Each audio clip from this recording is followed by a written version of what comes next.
1 2 3। अस्सलाम वालेकुम। सबसे पहले मैं आपको ये बताना चाहता हूँ कि मेरी वेब टीम हमेशा ये कहती है कि वीडियो 10 मिनट से ज़्यादा नहीं होनी चाहिए, क्योंकि लोग 10 मिनट से ज़्यादा नहीं देख सकते। तो मैं आपको पहले वार्न कर रहा हूँ कि ये वीडियो थोड़ी सी लंबे दौरानिए की हो सकती है, इसलिए कि इसमें जो टॉपिक मैं डिस्कस करने जा रहा हूँ उसको मुकम्मल तौर पर डिस्कस करना बहुत ज़रूरी है।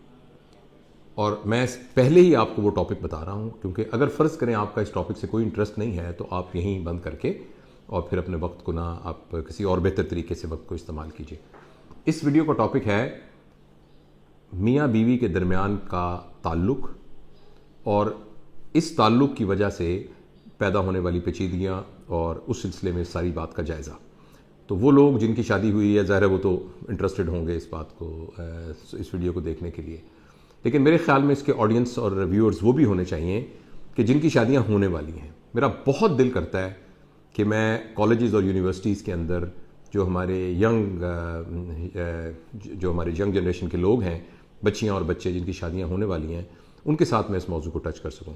लिहाजा अगर आप इस टॉपिक में इंटरेस्टेड हैं तो फिर आप इस वीडियो को देखिए, अदरवाइज़ आप अपने इस वक्त को ज़्यादा बेहतर कहीं इस्तेमाल कर सकते हैं। और इस पूरी कोशिश की जो बैकग्राउंड है वो ये है कि हमने एक सिलसिला शुरू किया था Q&A, और उसमें एक एपिसोड पिछले बुध को हुआ जिसमें हमने बहुत सारे सवालों का जवाब दिया। अभी 3 दिन के अंदर तकरीबन 190 के करीब सवालात आए हैं, जिसमें से मैंने जब कैलकुलेट किया है तो 70 क्वेश्चंस ऐसे हैं जिनका ताल्लुक बेसिकली मैट्रिमोनियल रिलेशन से है, डिफरेंट इस किस्म के।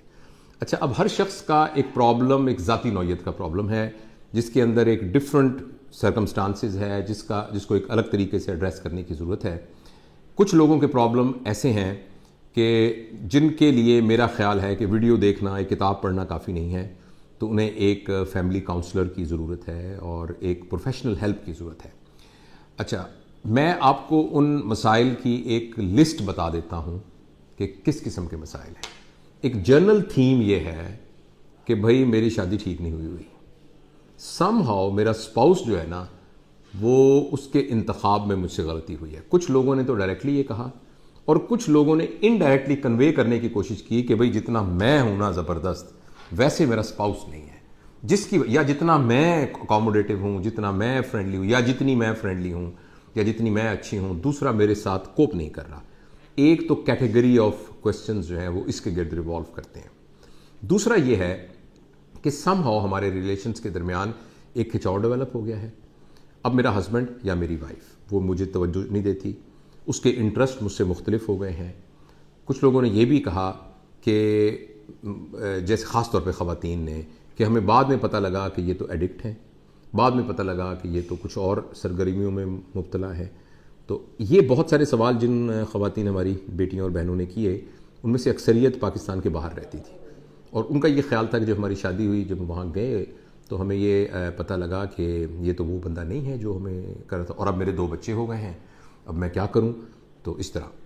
अच्छा, कुछ लोगों का ये जो आया, ख़वातीन ख़ास तौर पे हमारी बेटियों और बहनों ने जो बताया मुझे कि जी हमारे हस्बैंड जो है वो और औरतों में इंटरेस्ट लेते हैं, और ये रीज़न है हमारे रिश्ते के दरमियान एक दरार पड़ने की और ताल्लुकात के ख़राब होने की। अच्छा, कुछ लोगों का जो ख्याल था वो ये था कि हमारे प्रॉब्लम की वजह यह है कि हम कंबाइंड फैमिली सिस्टम में रहते हैं, जिसकी वजह से हमारा स्पाउस, और मैं इसमें ये नहीं कह रहा कि मर्द ख़ातून के बारे में भी, दोनों तरफ से, कि जी उनकी तवज्जो इस कंबाइंड फैमिली सिस्टम की वजह से वो बैलेंस नहीं रख पा रहे जिसमें मेरा हक मारा जा रहा है। असल ख़वातीन का ये ख्याल था कि उनकी तवज्जो ज़्यादा अपनी बहनों की तरफ है, अपने भाइयों की तरफ है, और जो एक राइट है मेरा बीवी होने का और बच्चों का, वो प्रॉपर तरीके से नहीं मिल रहा। और इस तरह के और कुछ लोगों ने, जो हमारी ख़ास तौर पे बेटियों ने बात की कि जी हमारे ऊपर हाथ उठाया जाता है और ज़दकोब किया जाता है, और बाज़ औक़ात किसी बात पे नाराज़गी हो जाए तो हमें फ़िज़िकली यानी टॉर्चर किया जाता है, यानी थप्पड़ मारा है, और एक तरफ कुछ तो नहीं तो ये भी कहा कि बच्चों के सामने हमें बाज़ औक़ात मारा गया है, जिससे बहुत ही एक ह्यूमिलिएटिंग सिचुएशन क्रिएट हो गई है। तो इस तरह के ये कॉमन थीम्स थी जो मैंने आपके साथ शेयर की। हर केस अपनी नौयत का एक मुख्तलिफ केस होता है और उसके डायनामिक्स डिफरेंट होते हैं, लिहाजा इंडिविजुअल केस को डिस्कस करने की बजाय मैं इस सिलसिले में आपको कुछ जर्नल प्रिंसिपल बताना चाहता हूँ, जो बेसिक उसूल है। आप अपने तौर पर देखिएगा कि आपके केस में इन उसूलों पर कैसे अमल किया जा सकता है। देखिए, सबसे पहली बात है, और मैं आपको एक केस सिनेरियो के हिसाब से बताता हूँ। मेरे पास एक दफ़ा, और मैं कोई प्रोफेशनल काउंसलर नहीं हूँ, मगर मेरी क्लिनिकल प्रैक्टिस में बाज़ ऐसे लोग आते हैं कि जो कि फ़िज़िकल बीमारियों का इलाज कराने आते हैं। जब आप उनका साइकोलॉजिकल उनकी हिस्ट्री लेते हैं, साइकेट्रिक हिस्ट्री लेते हैं, तो आपको पता लगता है कि उसके पीछे बहुत स्ट्रॉन्ग साइकेट्रिक रीजंस हैं। तो इस तरह के किसी पेशेंट से थोड़ा सा बात की जाए तो आगे से वो इसी तरह की कहानी जब सुनाए, जो मैंने आपको सुनाई है कि मेरा हस्बैंड यूँ है, वो इतना, तो मैं हैरान होता हूँ कि मैं एक अजनबी हूँ, लेकिन 5 मिनट के अंदर अंदर वो खातून या वो मर्द दुनिया जहान की बुराइयां अपने स्पाउस की सामने गिनवा देता है कि वो बहुत बुरा है, वो तवज्जो नहीं देता, वो ध्यान नहीं करता, वो रात को लेट आता है, वो फिज़िकली टॉर्चर करता है, उसको मेरा ख्याल नहीं है, उसको तमीज़ नहीं है, उसकी तवज्जो और औरतों की तरफ वगैरह वगैरह।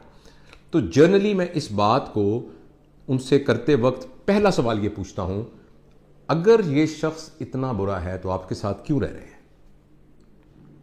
लिहाजा अगर एक शख्स इतना बुरा है कि वो क्रिमिनल हद तक चला गया है, वो एक साइकोपैथ है और उसने आपकी ज़िंदगी को अजीरन कर दिया है, और वो आपकी ज़िंदगी जो है वो बिल्कुल तबाह हो गई है, आपकी पर्सनैलिटी डिस्टॉर्ट हो गई है बिल्कुल, तो ऐसे शख्स के साथ तो रहना बिल्कुल भी मुनासिब नहीं है। और एक बंदे को करेजियस होना चाहिए। लेकिन मैं आपको डायरेक्ट ये ना कि मेरे कहने पर अगले दिन लोग जो है वो फाइल, जो तलाक के केसेस जो है वो फाइल कर दें। मेरा कहने का मतलब ये है कि आप ये डिसाइड करें कि क्या आप उस शख्स के साथ रहना है आपको कि नहीं रहना। और जब भी मैंने ये सवाल पूछा है, अभी तक मुझे एक भी शख्स नहीं मिला जिसने ये कहा हो कि हाँ हाँ बिल्कुल आपकी बात बिल्कुल सही है, मुझे उससे तलाक ले लेनी चाहिए या मुझे उससे तलाक दे देनी चाहिए। हर शख्स कहता है नहीं जी ये तो मुमकिन नहीं है। तो आई एम श्योर कि ये, अगर जिन लोगों का डायरेक्ट प्रॉब्लम है और ये सुन रहे हैं और देख रहे हैं, वो भी आगे से कहेंगे कि आखिर ये तो मुमकिन नहीं है कि हम उनसे अलग हो जाएं। अच्छा, जब आपने ये फैसला कर लिया कि ये तो मुमकिन नहीं है कि हम उनसे अलग हो जाएं, तो अब काम हमारा आसान हो गया है। अब हमने इसी रिलेशनशिप को किस तरीके से बचाना है और स्ट्रॉन्ग करना है, इस पर हम बात कर रहे हैं। आई होप कि आप मेरे साथ साथ चल रहे हैं सारी गुफ्तगू में। हमने ये प्रिज्यूम किया है कि कोई शख्स, आपका स्पाउस, जितनी भी मिसअंडरस्टैंडिंग्स हैं, जितनी भी प्रॉब्लम्स हैं, हमने ये तय कर लिया है कि चाहे उसकी सोशल रीज़न है, चाहे उसकी पर्सनल रीज़न है, चाहे कुछ भी रीज़न है, रहना हमने इसके साथ ही है। अच्छा, जब हमने रहना इसके साथ है तो क्यों ना इस रिलेशनशिप को स्ट्रॉन्ग किया जाए। ठीक है। अच्छा, रिलेशनशिप को स्ट्रॉन्ग करने के लिए मेरे ज़ाती ख्याल के अंदर मियाँ और बीवी के दरमियान में जो रिश्ता है, इससे स्ट्रॉन्ग रिश्ता कोई भी और नहीं हो सकता। कुरान में भी इसके लिए जो लफ्ज़ यूज़ हुआ है वो है हुन्ना लिबासुन, कि वो तुम्हारा लिबास है। और लिबास के अंदर देखिए बहुत सारी चीज़ें आ जाती हैं। लिबास आपके सतर को ढांपता है, लिबास आपको सर्दी गर्मी से बचाता है, लिबास आपको खूबसूरती देता है, लिबास आपको ज़िबाइश देता है, लिबास आपको प्रोटेक्ट करता है, लिबास आपको डिस्टिंग्विश करता है। तो इतनी सारी बातें हैं। तो आपका जो स्पाउस है वो बुनियादी तौर पर आपके लिबास की तरह है, और इससे ज़्यादा स्ट्रॉन्ग रिलेशनशिप और कोई इंटीमेट रिलेशनशिप कोई हो नहीं सकता।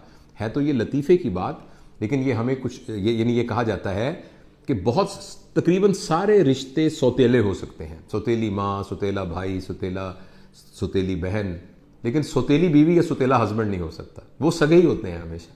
तो ये इतना स्ट्रॉन्ग रिलेशनशिप होता है। इनके दरमियान जो रिश्ता होना चाहिए वो मोहब्बत से कम दर्जे का रिश्ता नहीं हो सकता। रिश्ते को मोहब्बत का रिश्ता होना चाहिए। अब हमारे दिमाग में ना समहाउ मीडिया ने, फिल्मों ने, ड्रामों ने, अफसानों ने ये डाल दिया है कि मोहब्बत एक नज़र में हो जाती है और बस जिससे मोहब्बत हो गई। फिर जिससे मोहब्बत हो गई वो आपके इख्तियार में नहीं होता, बस फिर आपको उससे मोहब्बत हो जाती है और ये ऊपर से जोड़े बनते हैं और ऊपर से। ऐसा बिल्कुल भी नहीं है। मोहब्बत बुनियादी तौर पर एक फलदार दरख्त की काश्त की तरह होता है। उसका बीज तो खुद ब खुद होता है, लेकिन उसको ज़मीन पे बोना, उसको सर्दी गर्मी से बचाना, उसके गिर्द बाड़ लगाना, उसको पानी देना, उसको खाद देना, फिर वो बड़ा हो जाए तो उसको सेंचना, ये सारा का सारा काम जो है ये खुद करना पड़ता है। मोहब्बत को हम नाउन समझते हैं, हालांकि मोहब्बत एक वर्ब है। ये होती नहीं है, ये की जाती है और इसको मुसलसल करना पड़ता है। ये डूइंग है, ये एक एक्ट है। और जब मुसलसल हम मोहब्बत करते हैं तो जो फिर उसके नतीजे में मिलता है वो उसका फल होता है जो सिलसिले में। ये लंबी तमहीद मैंने इसलिए बांधी है कि आप अपने रिलेशन के अंदर मोहब्बत, चाहे वो जितना भी बिगड़ा हुआ है, उसके अंदर दोबारा से मोहब्बत की काश्तकारी कर सकते हैं, उस रिलेशन को बना सकते हैं। आप कहिए कैसे? मेरे ख्याल में सबसे पहला स्टेप यह है कि आप अपने स्पाउस को चेंज करने की कोशिश छोड़ दें। आज से ये बिल्कुल छोड़ दें कि मैंने इसको बदलना है, चाहे वो जो भी कर रहा है। मैं कहता हूं कुछ भी एक्सट्रीम काम भी कर रहा है, आप पहले अपना पैराडाइम ठीक करें। आप कहें इस रिलेशनशिप को बचाने के लिए मैंने अपने आप को चेंज करना है, और आपने बैठ के कागज पे लिखना है कि क्या क्या मैं ऐसे काम करूं कि जिसके करने की वजह से इसका रवैया तब्दील हो जाए। और जब आप रिफ्लेक्ट बैक करेंगे, चाहे आप मेल हैं चाहे आप फीमेल हैं, तो आप ये देखेंगे कि जब भी आपके दरमियान कोई कन्फ्लिक्ट, कोई लड़ाई, कोई झगड़ा, कोई भी इस तरह की सूरत हाल हुई है, तो उसमें चाहे मेन कसूर दूसरे का हो, लेकिन कुछ हिस्सा आपने भी मिलाया हुआ है उसमें। जब किसी ने बहुत सख्त बदतमीजी की और गिरी हुई हरकत की, तो हमने भी उस जलती के ऊपर कहीं ना कहीं तेल थोड़ा सा डाला था, जिससे बात बढ़ गई। तो आप एक कागज़ पे लिखिए और पिछले अपने एक हफ्ते, एक महीने या कुछ महीनों का पूरा रिव्यू करके देखें कि जब भी हमारे दरमियान कॉन्फ्लिक्ट हुआ है, जब भी हमारे दरमियान कोई लड़ाई हुई है, जब भी डिफरेंस ऑफ ओपिनियन हुई है, जब भी हमारे झगड़ा हुआ है, उस सारे के अंदर एक्चुअल वाकया क्या हुआ था और उस सारे वाकये के अंदर कितना मेरा हिस्सा था। हो सकता है आप देखें कि आपका हिस्सा तो बहुत थोड़ा सा था, मगर जितना भी आपका हिस्सा था, आप ये फैसला कर लें कि उतना हिस्सा आइंदा आपने उसमें नहीं डालना। नंबर एक, मैं इस बात को दोहराता हूं, आपके कन्फ्लिक्ट के दौरान, चूंकि आप उसको रिश्ते को बचाना चाहते हैं, हम ये प्रिज्यूम करते हैं कि अगला बंदा बिल्कुल बेराहरो हो चुका है, अगला बंदा बिल्कुल बिगड़ चुका है, खातून है या मर्द है, और अगला बंदा बिल्कुल अब जो है ना बिल्कुल यानी अपनी हदें क्रॉस कर चुका है। लेकिन चूंकि आप इस रिश्ते को बचाना चाहते हैं, तो जितना हिस्सा इस लड़ाई, इस कन्फ्लिक्ट, इस झगड़े में आपका है, आपने वो वाला हिस्सा आज से नहीं डालना, और उस पर आपने चुप करना है, सब्र करना है, रुकना है, होश में रहना है। जब भी उस तरह की सिचुएशन आ जाए तो आपने अपना टेम्पर लूज नहीं करना, क्योंकि आप नोट करेंगे कि जो हिस्सा आपने उसमें डाला था, जब भी डाला था, उस वक्त था जब आपने अपना टेम्पर लूज कर दिया था, जब आप किसी की बात पर रिएक्शनरी हो गए थे और आपने होशमंदी का दामन हाथ से छोड़ दिया था। ये पॉइंट नंबर 1 है। अच्छा, दूसरी बात यह है कि आपने जो भी कुछ फैसला करना है खामोशी से नहीं करना, अपने स्पाउस के साथ कम्युनिकेट करना है, कम्युनिकेट करना है, उससे बात करनी है। अच्छा, हमारे नज़दीक कम्युनिकेशन का मतलब ये है कि जैसे लो जी, आज मैंने अपनी बीवी के साथ कम्युनिकेट करना है, आप बैठिए, मैंने आपके साथ कोई बात करनी है, और उसके बाद मैंने एक तकरीर शुरू कर दी। कम्युनिकेशन का मतलब बताना नहीं होता, कम्युनिकेशन का मतलब सुनना और समझना होता है, सुनना समझने की नीयत से। तो पहला काम मैंने आपको बताया। दूसरा काम करें, मुनासिब हालात देखकर, कोई सा अच्छा माहौल, अच्छा सा वक्त देखकर आराम से अपनी बीवी या अपने हस्बैंड को ये कहिए कि मैं आपके साथ में कुछ बातें डिस्कस करना चाहता हूँ, और उससे पहले उसके उसूल बना लें। देखें, इन सब बातों के पीछे सिर्फ एक बात है कि मैं ये चाहता हूँ कि जितनी ज़िंदगी पहले गुजर गई है, मैं ये चाहती हूँ जितनी ज़िंदगी पहले गुजर गई है वो गुजर गई है, लेकिन आइंदा के लिए हमने अपनी ज़िंदगी को जन्नत बनाना है। उसके लिए मैं आपसे कुछ बात करना चाहता हूँ या बात करनी चाहती हूँ, और ये कह के इस बारे में आपका क्या ख्याल है, आप उनकी बातें सुने। और यहां बड़े सब्र की जरूरत होगी। उन्हें कहें खुल के आप कम्युनिकेट करें। और कम्युनिकेशन का मैं दोबारा मतलब बताता हूं, कम्युनिकेशन का मतलब अपनी जहानत उसके ऊपर बिगाड़ना नहीं, अपनी शिकायतें करने की जरूरत नहीं, माजी को दोहराने की जरूरत नहीं कि आपने उसको क्यों कहा, देखो आपने यूं किया, हम आपको बात करते हैं, देखें मैं आपसे बात करना चाहती हूं या मैं आपसे बात करना चाहता हूं ना। कम्युनिकेशन का मतलब यह कि उनका पॉइंट ऑफ व्यू सुने। आप ये बताइए कि आप इस बात पे एग्री करते हैं या करती हैं ना कि हमें इस घर को जन्नत बनाना चाहिए, अपने लिए, अपने बच्चों के लिए, अपनी फैमिली के लिए। उस सिलसिले में आप अपनी राय दीजिए। आप बताइए कि आपकी मुझसे क्या तवक्को है। अपनी तवक्कुआत जो उनसे हैं उनको ज़रा मौखर कीजिए और उनका पॉइंट ऑफ व्यू समझें। अच्छा, ये इतना ज़्यादा मैकेनिकल नहीं होगा जैसे आपने सुना कि वाह वाह भाई डॉक्टर जावेद ने कह दिया था मैं बात करूंगी तो एकदम वो ये बात करूंगा। हो सकता है इस सेशन को कंडक्ट करने में हफ्ता लग जाए, महीना लग जाए, 2 महीने लग जाए, आपको बार बार बार ये करना पड़े, लेकिन यह है कि आप अपनी कम्युनिकेशन अपने स्पाउस के साथ डेवलप कीजिए।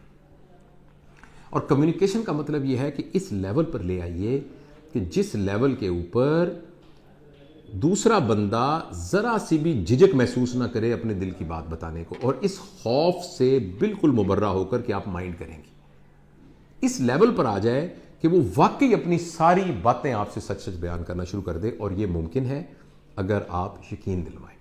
तीसरी बात यह है कि अपने दिल में झांकें और अपने दिल में उसके बारे में कोई भी नेगेटिविटी है ना, उसको निकाल दें। देखिए, जो आपके दिल में होगा ना उसके बारे में, वो रिफ्लेक्ट होगा, चाहे आप जो मर्जी कर लें। आप ये भी कहें, देखिए मैंने कम्युनिकेट करके भी देख लिया, मैंने ये करके भी देख लिया, लेकिन दिल से अगर आपके थोड़ी सी भी उसके बारे में नफरत, थोड़ी सी भी नेगेटिविटी, थोड़ी सी भी नापसंदीदगी रहेगी, तो आप जितना कुछ करेंगी या करेंगे वो कॉस्मेटिक होगा, उसका इम्पैक्ट नहीं निकलेगा। अपने दिल को ना इस तरफ से साफ करने की कोशिश कीजिए। चौथी बात यह है कि इस सारे काम में ना बच्चों को पार्टी ना बनाइए। सबसे बड़ा प्रॉब्लम यह होता है कि जब माँ और बाप के दरमियान लड़ाई होती है तो माँ ख़ास तौर पर, माँ बाप भी कर सकता है ऐसे, माँ समहाउ बच्चों के दिल में नोइंगली और अननोइंगली अपने हस्बैंड के बारे में एक नफ़रत, एक जो है ना गैर पसंदीदगी, और एक उसको इन्फीरियर साबित करने की इनडायरेक्ट एक अटेम्प्ट करके बच्चों के दिल में बाप के बारे में एक नेगेटिविटी क्रिएट कर देती है। और बाप भी ऐसा कर सकता है कि तुम्हारी माँ, देखो मैं तो बहुत महान कलाकार हूँ, मगर तुम्हारी माँ जो है ना वो है असल में बिल्कुल सारे फसाद की जड़। देखो वो तुम्हारी दादी अम्मा को क्या कहती है, देखो वो तुम्हारी फूफी अम्मा को क्या कह रही थी, उसने फलां वक्त में क्या किया, देखो मैं घर आता हूँ मेरा कोई ख्याल नहीं रखता, देखो मैं अपने जूते खुद पॉलिश, वगैरह वगैरह। तो आप मेहरबानी करके सारे मामलात से ना बच्चों को बिल्कुल दूर करें। बच्चों के दिल में अगर ये आ जाए कि हमारे माँ बाप बेजोड़ हैं, तो आप यकीन कीजिए कि उन बच्चों की तरबियत पे इतना बुरा असर होगा, इतना बुरा असर होगा कि उसके जो बुरे असरात हैं वो आपको सारी ज़िंदगी बर्दाश्त करने पड़ेंगे। तो बच्चों को इस मामले से बिल्कुल दूर रखिए। ये अगली बात थी। अच्छा, उससे अगली बात यह है कि मेहरबानी करके ना, चाहे आपकी उम्र 50 साल हो गई है, चाहे 60 साल हो गई है, चाहे 40 साल है, चाहे आपकी शादी को 15 साल हो गए हैं या 2 महीने हो गए हैं, प्लीज़ आप याद रखिए ये जो रिश्ता है ना, ये तजदीद मांगता है, हमेशा तजदीद मांगता है, अल्फाज की भी और एक्ट की भी। ये कितना ज़बरदस्त लफ्ज़ है, आई लव यू। किसी को आप कहें तो जो अपने प्यारे को, तो वो कितना अच्छा महसूस करता है। आप ईमानदारी से बताइएगा कि जो लोग इससे मुतल्लिक हैं, या जो मेरे वो बहनें बेटियां और जिन्होंने मुझे ख़त भी लिखे हैं और ईमेल भी किए हैं, आपने आखिरी दफ़ा अपने स्पाउस को कब कहा था आई लव यू? आखिरी दफ़ा कब आपने एक बेकीमत मगर एक बहुत ही सिंबॉलिक गिफ्ट दिया था? मसलन एक गुलाब का फूल तोड़ के कब आपने अपने स्पाउस को कहा था कि ये फूल मैंने तुम्हारे लिए तोड़ा है, इसलिए कि ये तुम्हारे बालों पे लगेगा तो बहुत खूबसूरत लगेगा? या ये है कि ये जो है ना, मैंने स्वेटर खुद बुन के ना तुम्हारे लिए बनाया क्योंकि तुम जब पहनोगे ना तुम्हें बहुत अच्छा लगेगा।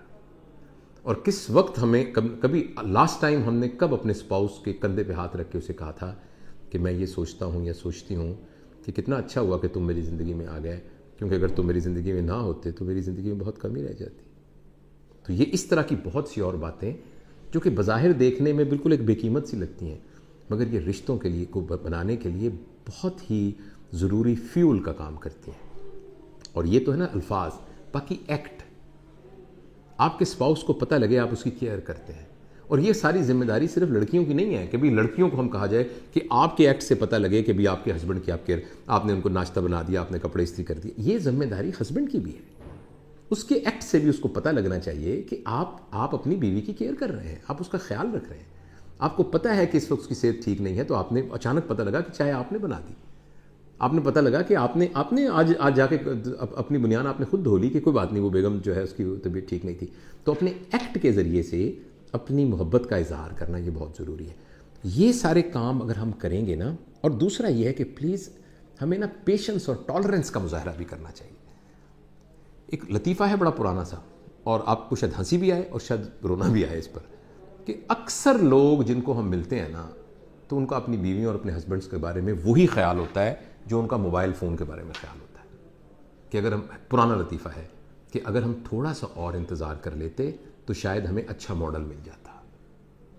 ये ख्याल है कि शायद मेरी किस्मत में ना इससे कोई बेहतर मिल जाता मुझे, अगर मैं थोड़ा सा इंतज़ार कर लेता, या ये यूँ हो जाता या यूँ हो जाता। तो मेरी गुजारिश ये है कि जो भी आपके पास आ गया है, अब उसी के अंदर से आपने एक मोहब्बत, एक खूबसूरती वो निकालनी है। और ये बात मैंने इस रेफरेंस में कही थी कि दुनिया में कोई भी शख्स एक जैसा नहीं होता। दुनिया में दो एक जैसे जुड़वा भाई होमोजाइगस ट्विन्स भी एक जैसे नहीं होते। उनके दरमियान में भी डिफरेंस होता है, उनके दरमियान में भी ओपिनियन अलग हो सकती है, उनकी पसंद नापसंद भी अलग। तो इट इज़ वेरी डिफिकल्ट कि दो शख्स जो हैं वो बिल्कुल एक दूसरे के 100% मिजाज पे हों। कोई भी ऐसा नहीं, दुनिया में ऐसा कोई शख्स नहीं बना। और मैं यकीन दिलाता हूँ कि बहुत सारे लोग जो ये समझते हैं कि उनकी शादी गलत हुई है, अगर उनकी शादी उनकी बहुत मर्जी से दोबारा भी कर दी जाए तो कुछ अरसे बाद वो फिर ये कहेंगे कि मेरी शादी गलत हुई है, इसलिए कि बुनियादी तौर पर इस सिलसिले में उन्होंने अपने ऊपर मेहनत नहीं की होती। तो मैं बात कुछ लंबी हो गई है, लेकिन पहले मैंने आपको वार्न किया था कि बात लंबी होगी इस बात को। लिहाजा जो मेरी ख़ास जो ईमेल्स आई हैं उनका आई एम श्योर कि मैंने इंडिविजुअल इशू का तो जवाब नहीं दिया, लेकिन मैंने आपको जर्नल बता दिया है। वो यही है कि cultivate love. Love can be cultivated even in a barren soil, a soil which appears to be infertile, we can make it fertile। सिर्फ ये कि उसमें दहकान को मेहनत ज़्यादा करनी पड़ेगी, हल ज़रा ज़्यादा चलाना पड़ेगा, मट्टी को ज़रा ज़्यादा नरम करना पड़ेगा, पानी ज़्यादा डालना पड़ेगा, खाद ज़्यादा डालनी पड़ेगी, जड़ी बूटियों को पहले तल्फ करना पड़ेगा। लेकिन ऐसी कोई ज़मीन नहीं है, कोई ऐसी संगलाख ज़मीन नहीं है जिसमें फूल नहीं उग सकते हैं। अलबत्ता ये बात मैंने पहले कही है कि कुछ लोग वाकई साइकोपैथ होते हैं, कुछ लोग वाकई ही क्रिमिनल होते हैं और उनको नहीं बदला जा सकता। तो वो आप अपने केस के अंदर खुद आइडेंटिफाई करें, और उस सूरत में सिर्फ मेरी इस वीडियो पर इन्हिसार मत कीजिए, आप किसी फैमिली काउंसलर के साथ बात कीजिए। इसके अलावा जिन्होंने मुझे ख़त लिखे मैं उनके लिए दुआ भी करूँगा। मैं बहुत ही एक क्या कहना चाहिए, एक हम्बल यानी अपने बहुत ही आजिज़ी के साथ ये कह रहा हूँ कि मेरी दुआ में तो शायद वो क्वालिटी ना हो, लेकिन अल्लाह ताला के रहीम होने में और अल्लाह ताला के करीम होने में इतना एतबार है हमें कि हमारी दुआएं चाहे नाकस भी हों, मोहब्बत और खुलूस से की जाएं तो वो ज़रूर कबूल होती हैं। तो मैं इंशाल्लाह इस गुफ्तगू के बाद सबके लिए दुआ भी करूँगा इंशाल्लाह। Thank you.